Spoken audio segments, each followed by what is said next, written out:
اندر آ جا، ایک کنیز خاص اندر آ جا. آواز مرد کی تھی، بی بی نے آواز کو پہچانا. تاریخ لکھتی ہے پورے مکے میں بی بی مردوں میں صرف ایک آواز پہچانتی تھی، وہ آواز تھی ابو طالب کی. بی بی صرف ایک آواز پہچانتی تھی مردوں میں، وہ آواز تھی ابو طالب کی. اندر سے آواز آئی، کنیز اندر آ جا. بی بی آواز کے سہارے اندر گئی، دیوار بند ہو گئی. اگر کہو تو جملہ کہوں کہ اللہ کو اس گھر کا لہجہ اتنا پسند ہے کہ عرش پر بولا تو بیٹے کے لہجے میں، فرش پر بولا تو باپ کے لہجے میں.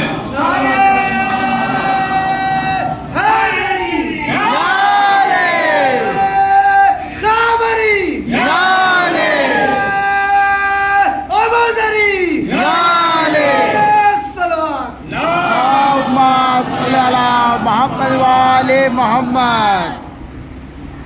بیوی اندر گئی، دیوار بند ہو گئی. دیوار بند ہوئی، مولا کی ولادت ہوئی. جوف کعبہ، جوف کہتے ہیں بیچ کا جو سینٹر پوائنٹ، یعنی جو زمین بچھی ہوئی ہے اس کا جو بیچ کا حصہ ہے اسے جوف کہتے ہیں. وہاں پر علی کی ولادت ہوئی. بیچو بیچ کعبے میں، کعبے کے بیچو بیچ نہیں، دنیا کے بیچو بیچ. کیوں؟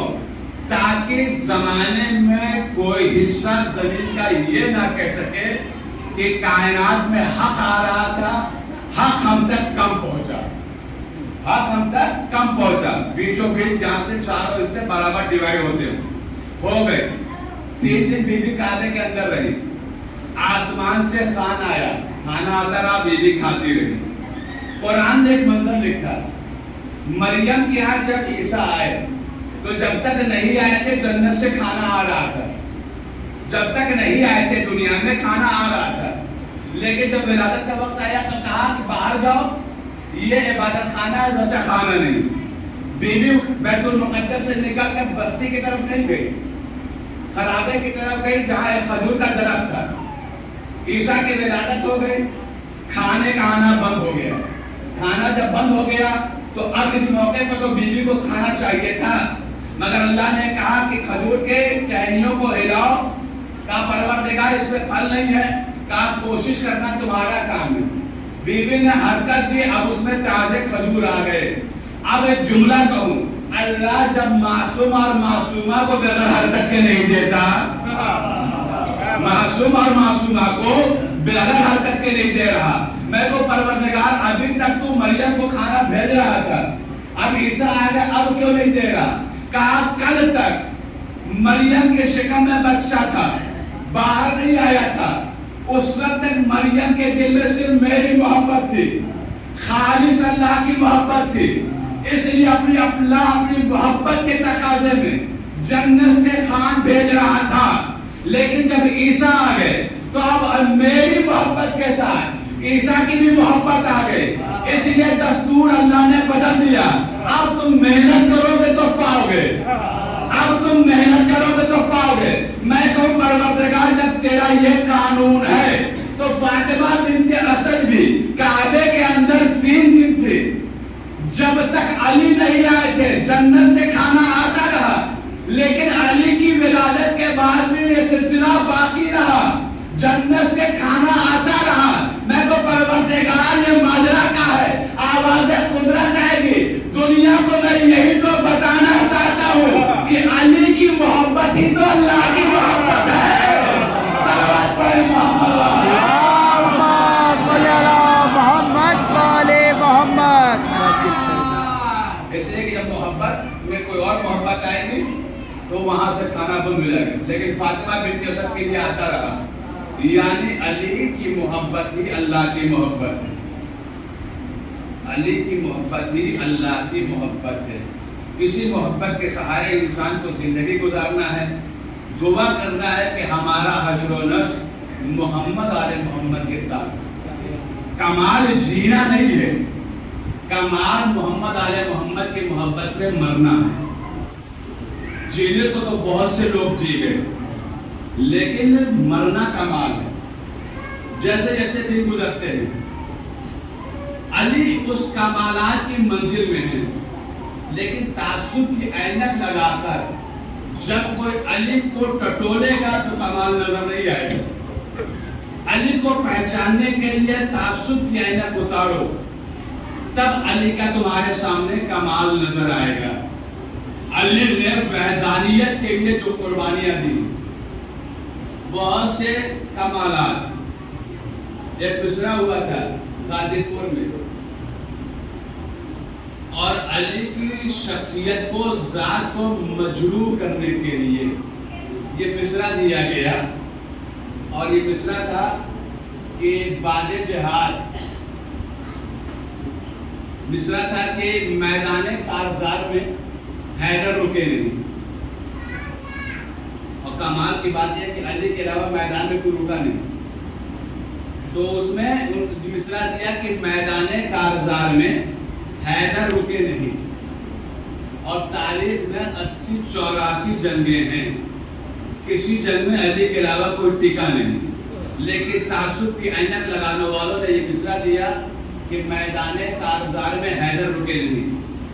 غازی پور کا یہ مصرع تھا، قیس زنگی پوری زمانے مشہور شاعر، جب اس مصرے پہ نظر پڑی تو انہوں نے اس مصرے پہ فوراً مصرع بنایا اور لکھا کہ یہ میرے مولا کی سب سے بڑی فضیلت ہے، اور انہوں نے اس مصرے پہ ایک مصرع لکھا، مصرع یہ لکھا کہ بعد جہاد مال غنیمت کے واسطے میدان کارزار میں حیدر رکے نہیں، بعد جہاد مال غنیمت کے واسطے میدان کارزار میں حیدر رکے نہیں۔ رکے کیوں؟ اس لیے کہ وہ مانگے جس کے پاس کچھ ہے نہیں۔ علی کو اللہ نے علی بنایا، اب اسے مانگنے کی کیا ضرورت؟ یہ تاریخ ہے، جیسا کہ مجھے بتایا گیا کہ بھائی دور سے لوگ آئے ہوئے، دور تک جانا ہوتا ہے، میں اسے تھوڑا وقت سے شروع ہو جائے تو اور بات ہو۔ یہ تاریخ بہرحال اتنی فضائلوں کی نہیں، ہم عربی سے قریب ہو رہے ہیں۔ ایک روایت کہ اہل حرم سن 61 ہجری 11 محرم کو اسیر کیے گئے کربلا میں۔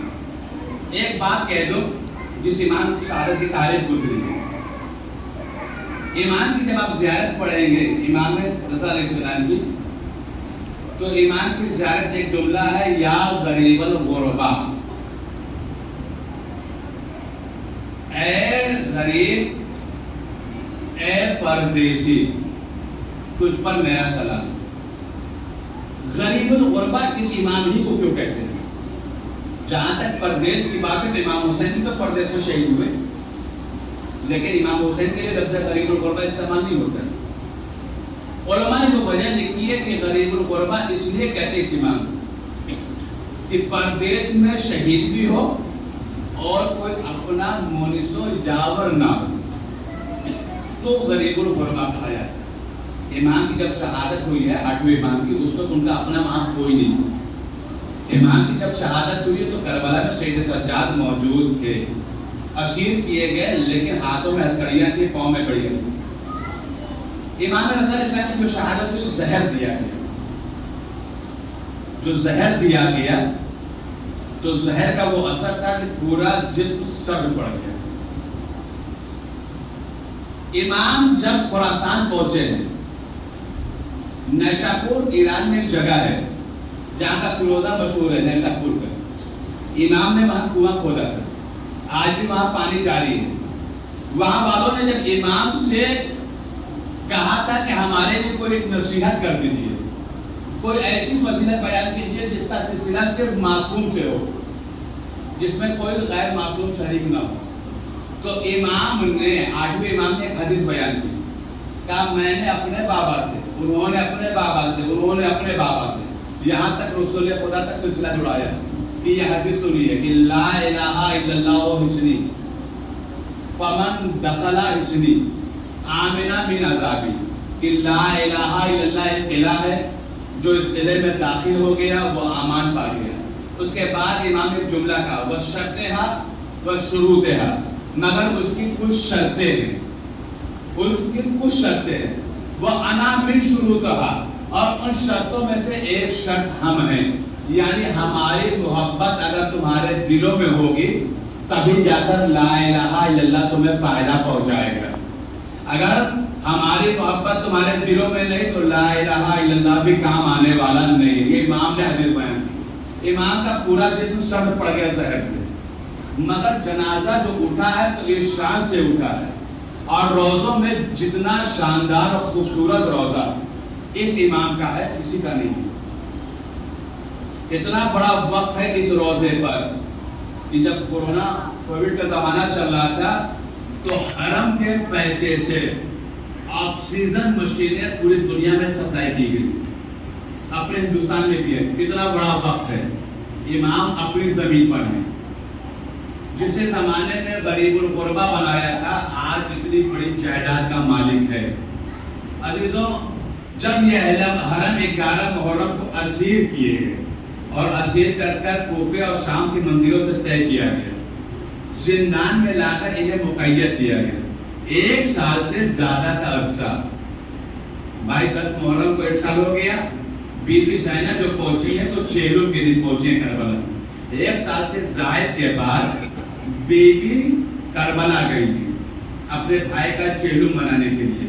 انشاءاللہ آگے مصائب آئیں گے۔ ایک روایت سن لو کہ جب یہ اہل حرم زندان میں مقید تھے، بی بی سکینہ، روایت سنو، قیامت کی یہ روایت ہے، معصوم نے جملہ کہا ہے کہ اگر آنکھوں میں آنسو نہ آئے نا تو اپنے سروں کو جھکاؤ اور دعا کرو کہ پروردگار ہماری آنکھوں میں دریا اتارے۔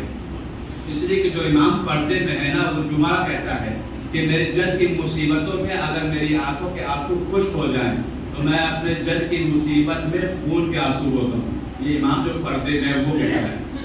جب بی بی سکینہ، جب کسی کی کوئی حاجت پوری نہ ہوتی ہو تو بی بی سکینہ سے وسیلہ بنائے، مولا عباس سے دعا کرے، دعا پوری ہوگی۔ اس لیے کہ مولا عباس بی بی سکینہ کو بہت چاہتے تھے۔ بی بی سکینہ نے شام کے راستے میں امام وقت سید سجاد سے ایک سوال کیا، اے میرے بھیا تم امام وقت ہو، میرا ایک سوال اس کا جواب دو۔ کہا ہاں بہن پوچھو۔ کہا بھیا یہ بتاؤ کہ کوئی کئی روز کا پیاسا ہو، اگر اسے پانی نہ مل رہا ہو تو اس کا کیا حال ہوتا ہے؟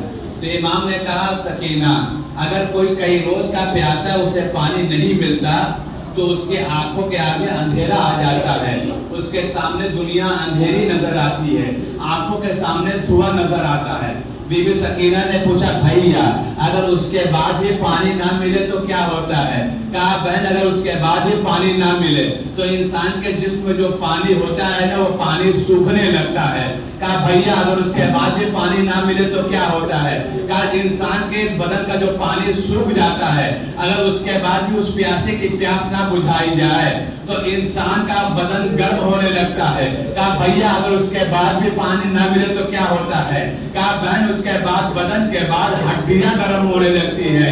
کہا بھیا اگر اس کے بعد بھی اگر اس پیاسے کو پانی نہ ملے تو کیا ہوتا ہے؟